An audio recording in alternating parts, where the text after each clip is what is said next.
علم بھی ہو، عمل بھی ہو، تبلیغ و دعوت کا کام بھی کر رہا ہے، گھر بیٹھا ہوا نہیں ہے، مگر منظم نہیں ہے، منتشر ہے، نظم نہیں ہے، انتشار ہے، اخلاص بھی ہے اور کام بھی کر رہے ہیں، اور یہ نہیں کہتا کہ وہ نظم میں نہیں آئے گا تو اللہ تعالیٰ قیامت میں اسے اجر نہیں دے گا، یہ تو ہم نہیں کہہ سکتے، اجر دینا تو اللہ کے اختیار میں ہے، اسے اجر بھی دے دے گا، لیکن نتیجہ خیز ثابت نہیں ہوگا، مؤثر ثابت نہیں ہوگا، ظلم کی قوت میں کمی نہیں آئے گی، ظلم کا مقابلہ نہیں کر سکے گا جب تک کہ وہ منظم نہ ہو۔ تو اسی لیے تو یہ تنظیمیں بنائی۔ آپ حضرات کو علم ہے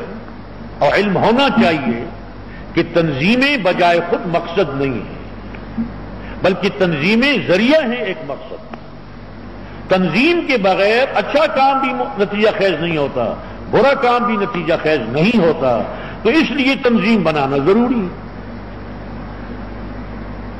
تو جب تنظیم کے ساتھ کام کیا جائے، منظم طور پر کام کیا جائے، تو دعوت کا کام یہ نتیجہ خیز ہوگا اور ظلم کے مقابلے میں کارکن تیار ہوتے رہیں گے اور ظلم کی قوت کمی آئے۔ اب اس منظم طور پر کام کرنے کے مختلف مرحلے ہوتے ہیں، اور ظاہر ہے کہ منظم کام کرنے والوں کی تنظیم ہوگی تو ان کی شورا بھی ہوگی، ان کے کوئی مشاورت کا نظام بھی ہوگا، بغیر مشورے سے تو کام نہیں چل سکتا۔ وہ مشاورت کے ساتھ جو فیصلہ پھر کریں گے کہ ہمیں اس وقت جلسہ کرنا ہے، اس وقت یہ جلوس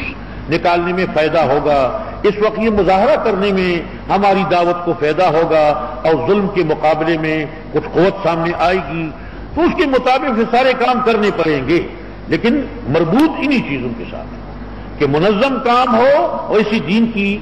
دعوت کے لیے ہو اور دین کو غالب کرنے کے لیے ہو اور دین کے طریقے پر ہو۔ اس سلسلے میں اس وقت موضوع یہ نہیں ہے کہ تنظیم میں کے آداب کیا ہیں اور تنظیم کا طریقہ کار کیا ہے اور اس میں امیر اور امراء کے آداب کیا ہیں اور کارکنوں کے آداب کیا ہیں، وہ الگ موضوع تقریر آپ نے سنی بھی ہوگی اور سنتے رہتے ہیں، لیکن میں ایک بات کی طرف متوجہ کرنا ضروری سمجھتا ہوں، وہ یہ ہے کہ یہی اسلامی تنظیمیں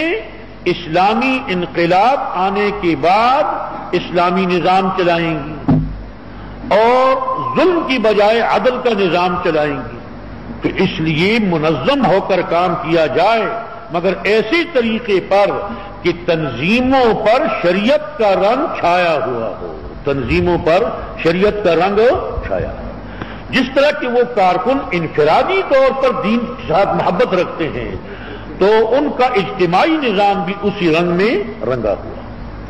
وہ عوام الناس یا مروجہ سیاست باز لوگوں کے رنگ میں رنگا ہوا نہ ہو، اور جو مروجہ یہ سیاسی پارٹیاں ہیں ان کے رنگ میں رنگا ہوا نہ ہو۔ وہ یہ تو دیکھیں کہ عوام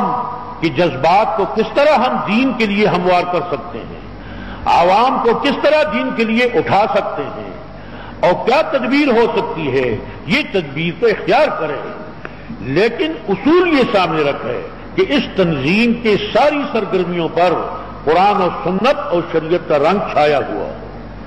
جب وہ جلسہ کرے، وہ لاکھوں کا جلسہ ہو، اس پر بھی شریعت کا رنگ چھایا ہوا ہو، وہ چند لوگ بیٹھے ہوں وہاں بھی وہی بات، وہ جلوس و مظاہرہ کرے تو ان کے جلوس و مظاہرے اور دوسرے لوگوں کے جلوس و مظاہرے